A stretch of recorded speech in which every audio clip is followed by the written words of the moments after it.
Hey, it's Tom. So, I have recently read Clean Code by Robert C. Martin, and I wish I had read this book 10 years ago when I was starting my journey as a professional developer.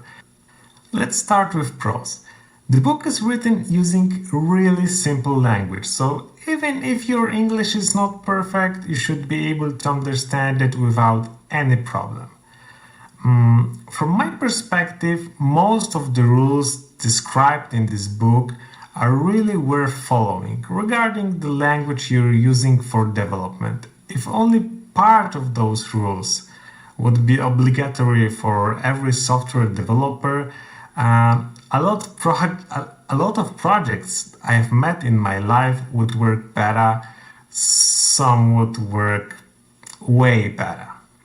Another good thing is that the book is separated into independent chapters, each of them talking about different aspects of programming like classes, comments, functions, variables, etc. You can read them in any order, so you can start with what interests you the most. Some of those rules are too strict in my opinion, like the max number of parameters in function, but despite this they allow us to notice the problem of too many parameters in the functions we write. Each chapter is separated into different types of rules you should follow or bad habits you should avoid.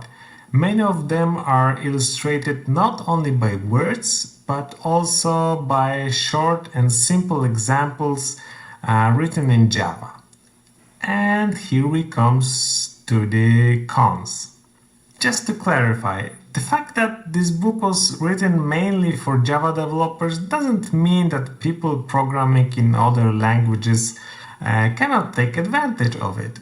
Examples are usually simple and you don't have to know Java to understand them and translate into the language you're using for your work. But it's easy to notice that this book is getting old. Chapters like the one about formatting are no longer helpful. We have so many IDEs with auto formatting, linters, formatters. This stuff is really automated right now. Going back to the age, this book was written mainly for Java developers nearly 20 years ago, when the object-oriented programming paradigm was very popular. That's a fact and a problem because it's not very helpful for programmers using functional languages like Clojure, Elixir. Some rules are not suitable even for languages which support multi-paradigm programming, mixing object-oriented programming and functional programming. Okay, it's time for overall verdict. As I mentioned at the beginning, I wish I had read this book 10 years ago when I got my first job as an Android developer programming in Java.